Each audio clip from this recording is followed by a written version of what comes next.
السلام علیکم جی، تو کیا حال ہے جی؟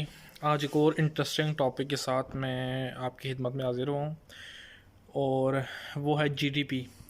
آپ نے بہت سارے سیاستدانوں سے سنا ہوگا کہ جی ڈی پی کے بارے میں۔ آج میں اس کو پوری طرح ڈیفائن کرنے والا ہوں، اور کیسے ایک ملک کی جی ڈی پی کم اور زیادہ ہوتی ہے، اور اس سے کیسے اس ملک کو فائدہ یا نقصان ہوتا ہے۔ جی ڈی پی کی جو ایبریویشن ہے وہ یہ ہے کہ گراس ڈومیسٹک پروڈکٹ۔ گراس کا مطلب ہے جی ٹوٹل، اور ڈومیسٹک کا مطلب ہے علاقائی، اور پروڈکٹ کا مطلب ہے گڈز اینڈ سروس۔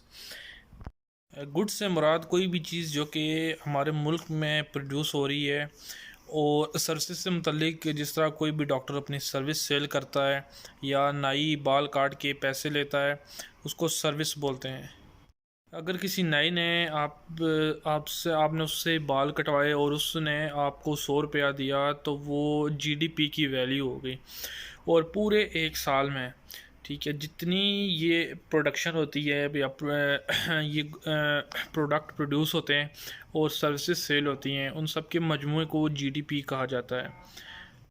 اگر مثال کے طور پر ایک امریکن کمپنی ہے، آپ ایپل کی مثال لے لیں۔ ایپل کی کمپنی اگر پاکستان میں آ کر کوئی چیز مینوفیکچر کرتی ہے، تو وہ کبھی بھی امریکہ کی جی ڈی پی میں جو اس کا شیئر ہوگا وہ شامل نہیں ہوگا، بلکہ وہ پاکستان کی جی ڈی پی میں شامل ہوگا۔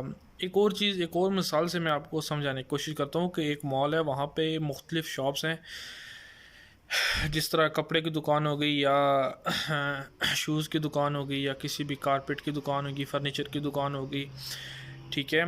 اس دکان سے ہر دن اگر ایک پروڈکٹ سیل ہو رہا ہے، تو ہم اس ہر ایک پروڈکٹ کی جو ہے ہر ایک پروڈکٹ کا حساب رکھیں، اور اس کو ایک سال کے بعد جب جمع کریں، تو وہ سارا مجموعہ جو بنتا ہے وہ اس مال کا جی ڈی پی کہلائے گا۔ ایک اور بڑا اہم سوال یہاں پہ یہ آتا ہے کہ آخر ہمارے ملک میں جو سیاستدان ہیں یا ہمارے تجزیہ کار ہیں، وہ بار بار جی ڈی پی کو میت کیوں کرتے ہیں؟ آخر اس کی ضرورت ہی کیوں پڑتی ہے؟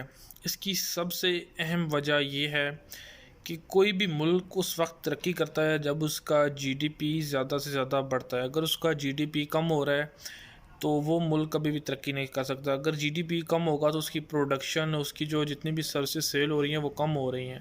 تو یہ ہم اپنی جو قوم کی جو اکانومک پاور ہے وہ جی ڈی پی کے ذریعے ہی پتہ کر سکتے ہیں۔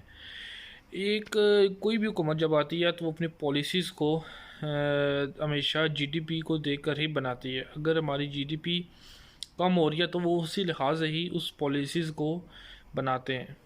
تو اس کے بعد ایک اور سب سے بڑا سوال یہ پیدا ہوتا ہے کہ اس وقت دنیا میں سب سے زیادہ جی ڈی پی کس کی ہے؟ تو اس وقت دنیا میں سب سے زیادہ جی ڈی پی امریکہ کی ہے، جو کہ 22 ٹریلین ہے۔ اس کے بعد چائنا کی ہے۔ یہ کنٹینیوسلی چینج ہوتی رہتی ہے، یہ ایک جگہ کبھی بھی نہیں رکتی۔